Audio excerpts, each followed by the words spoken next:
sirens shrieked as the Nemesis Archive's data vault tore apart in a cascade of sparking conduits. Jackson stared at the dead extraction coordinates on his wrist comp.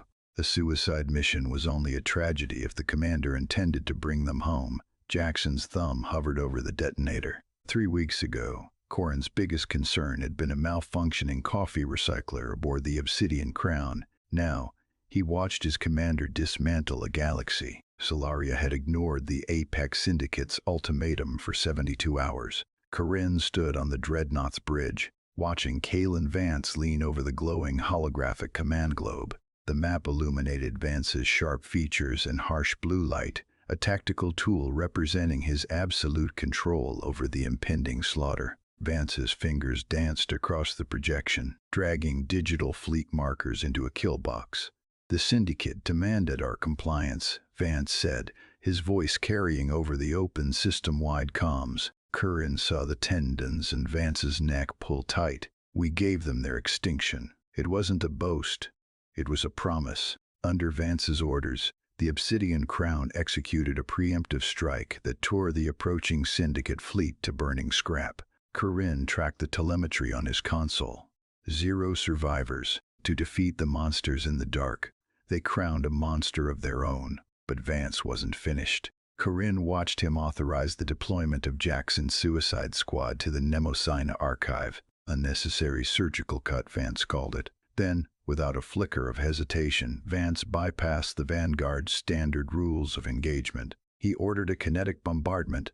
Corinne's chest tightened as the tactical globe updated, painting the Syndicate capital of Zenith Prime in deep, violent red. Millions of lives erased in the time it took Corinne to exhale a breath. Back on Solaria, the reaction was immediate. General Thorne locked down the Vanguard command center, his face rigid with fury on the incoming transmission as he issued a planetary arrest warrant for Vance. Corinne waited for his commander to flinch, to show a single crack of doubt.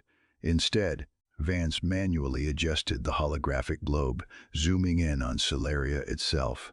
Vance didn't run. He took the Dreadnought home. Through mass defection and a bloodless military coup, Vance bypassed Thorne's lockdown. The soldiers didn't arrest him.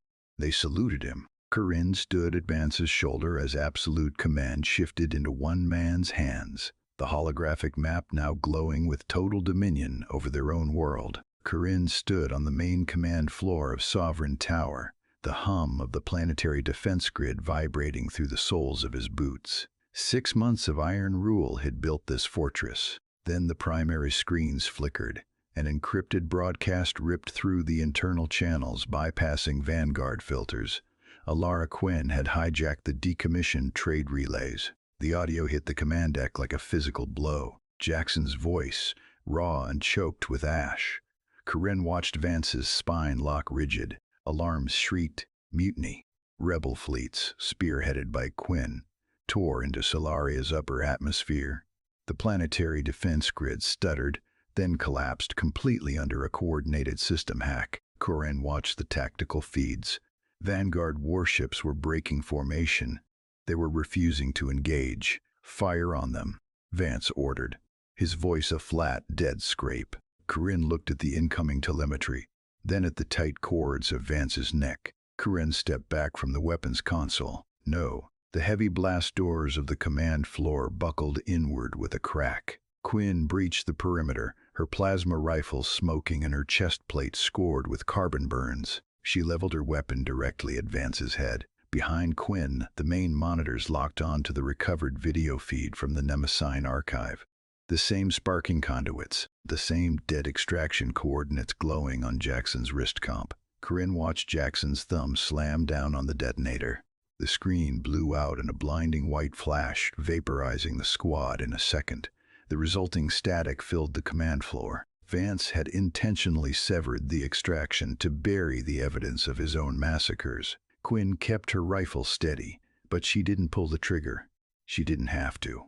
He burned the galaxy to save his world, only to realize his world no longer wanted him. Vance stared at the array of rebel guns, then back to Corinne. His shoulders dropped half an inch. Without a word, Vance reached over the console and manually killed the power to the holographic command globe. The tactical map of his conquered empire collapsed into a single pinpoint of light, then vanished, leaving only a cold, empty projector pad. Days later, a reinstated civilian tribunal stripped Vance of his rank, his command, and his citizenship. Corinne stood on the orbital docks, watching a single pilot transport ship clear the atmospheric locks. It accelerated into the dark, carrying a ghost into permanent exile in the uncharted outer rim.